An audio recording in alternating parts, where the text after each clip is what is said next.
our government is run by criminals. What? You understand? South Africa's economy is already crippled. South Africa's economy has been deindustrialized from about 2004. South Africa's economic struggles are deeper than immigration. This speaker argues that deindustrialization, unemployment, and political failures are at the heart of the crisis. Listen to his perspective. South Africa's economy is already crippled. South Africa's economy has been deindustrialized from about 2004. It's in a serious situation. Basically, what was happening with all the migrants that have been chased away, why the migrants took why South African corporations took migrants from out of other African countries, because cost of production per unit was much cheaper.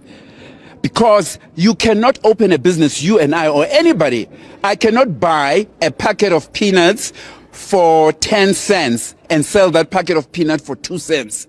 I'm not making a profit, because there must be a return on my investment. I must cover my costs, my expensive costs and all that. This is pure business. So all the people who left, there were thousands, and I would argue that our intelligence in South Africa knew about it, our government knew about it.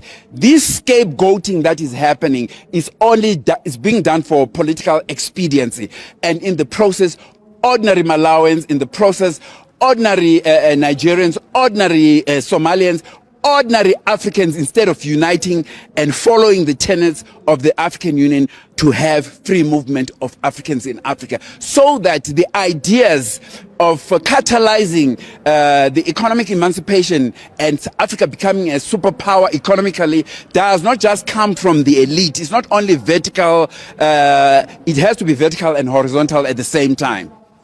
The government is not doing enough. To vindicate my point, look at the commendable work that is being done by General Mkhwanazi and most of the people who've appeared in the Matlangana Commission there.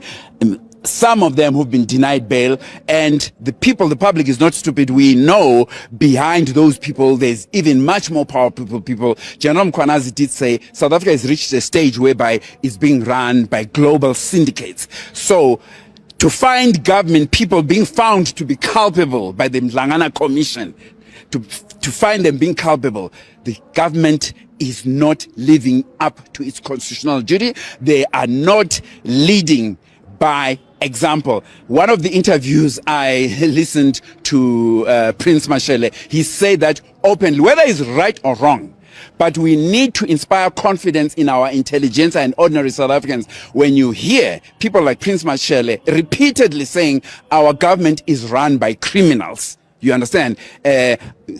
Repeatedly saying that our government are criminals. So to some point, as much as it is allegedly, it doesn't inspire. When people have basic housing, people are only asking for basic things. When people have basic housing, basic education, and basic opportunities, there is no need for people to be marching and for other Africans to go against other Africans.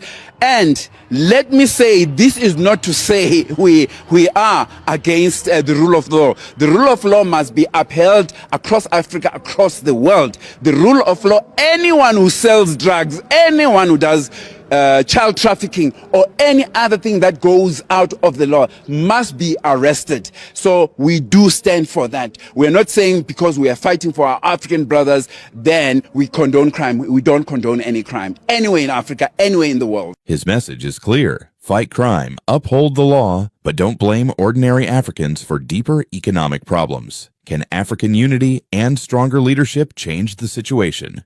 What do you think?